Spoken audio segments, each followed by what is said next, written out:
ప్రియులారా, బాగున్నారా? దేవుని వాక్యాన్ని క్రమంగా చదువుచున్నారా? ప్రార్థించుచున్నారా? నేటి ధ్యాన వాక్యము కొలస్సీలకు రాసినటువంటి పత్రిక 3వ అధ్యాయము 13వ వచనం. ఒకనినొకడు క్షమించుడి, ప్రభువు మిమ్మును క్షమించునలాగున మీరును క్షమించుడి. ఇక్కడ భక్తుడైన పౌలు ఈ కొలస్సీ సంఘానికి చెబుతున్నాడు, మీరు ఒకరి ఎడల ఒకరు క్షమ కలిగిన వారై, క్షమించే మనస్సు కలిగిన వారై క్షమించుడి. ఎలాగంటే ప్రభు మిమ్మలను క్షమించినట్లుగా. ప్రభు అయిన యేసు మనలందరినీ ప్రేమించి, మనలో అక్రమము, అన్యాయము, దుర్మార్గత, దేవునికి విరోధమైన పాపము ఉన్నా మనలందరినీ ప్రేమించి మన అక్రమ అన్యాయ కార్యములన్నిటినీ ఆయన క్షమించాడు. క్షమించి తన జీవముని మన కొరకు అనుగ్రహించి మనలను రక్షించాడు.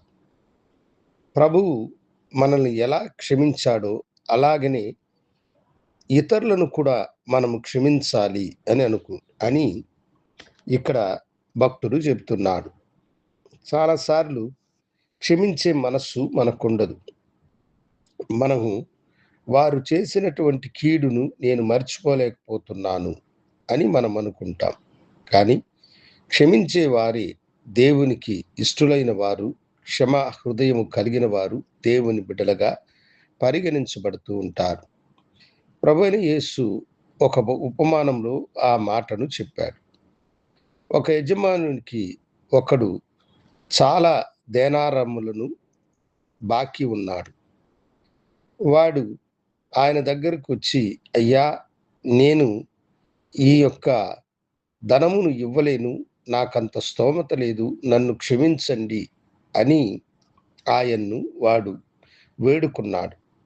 వెంటనే ఆయన వాని యందు కనికరపడి వాని యొక్క రుణాన్ని రద్దు చేసినాడు. అయితే వాడు వెళుతూ ఉండగా వాడి దగ్గర తక్కువ డబ్బును తీసుకున్నవాడు వస్తూ ఉన్నాడు. వాణ్ణి చూసి ఇతడు వెంటనే తన బాకీని తీర్చమని వాడిని అడిగినాడు. వాడు వీడు ప్రాధాయపడ్డట్టుగానే, అయ్యా, నా మీద కనికరం చూపించండి, నేను ఇవ్వలేను, కాస్త సమయం ఇవ్వండి అని అడిగినాడు. అయితే వాడంట గొంతు పట్టుకొని ఇప్పుడే దానిని చెల్లించమని వానిని నిర్బంధించినాడు. నిర్బంధించడమే కాక వాని పట్ల చాలా కఠినంగా నడుచుకున్నాడు. అది చూచిన ఒక వ్యక్తి ఆ యజమాని దగ్గరకు వెళ్ళి, అయ్యా, మీరు వానిని క్షమించినారు, కానీ వాడు తన పొరుగు వాడిని క్షమించకుండా వానిని చెరసాలలో వేశాడని చెప్పాడు. ఆ యజమాని కోపం వచ్చి వానిని తన ఎదుటకు రప్పించి వానితో, నేను నిన్ను క్షమించిన ప్రకారం నీవు వానిని క్షమించలేకపోయావని చెప్పి వానిని చెరలో వేయించి వాని చేత చెరలో ఉన్న వానిని విడిపించినాడు. అవును దేవుని బిడ్డలారా, ప్రభువు మన ఎడల చూపిన ప్రేమ, క్షమాపణ మనము గ్రహించిన వారమే.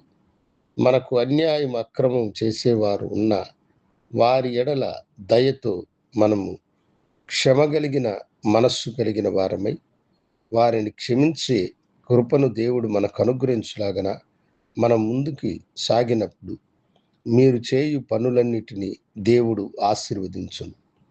మీ యథార్థ హృదయమును బట్టి దేవుడు మిమ్ములను దీవించును. అట్టి కృప దేవుడు మీకు అనుగ్రహించులాగన ప్రార్థించుకుందాం. గనుడా, నీ బిడ్డలను దీవించి క్షమ హృదయము వారికి అనుగ్రహించి ఆశీర్వదించమని యేసు నామమున అడిగి వేడుకొనుచున్నాను తండ్రి. ఆమేన్. శుభోదయం. ప్రభు మిమ్మలను దీవించును గాక. ఆమేన్.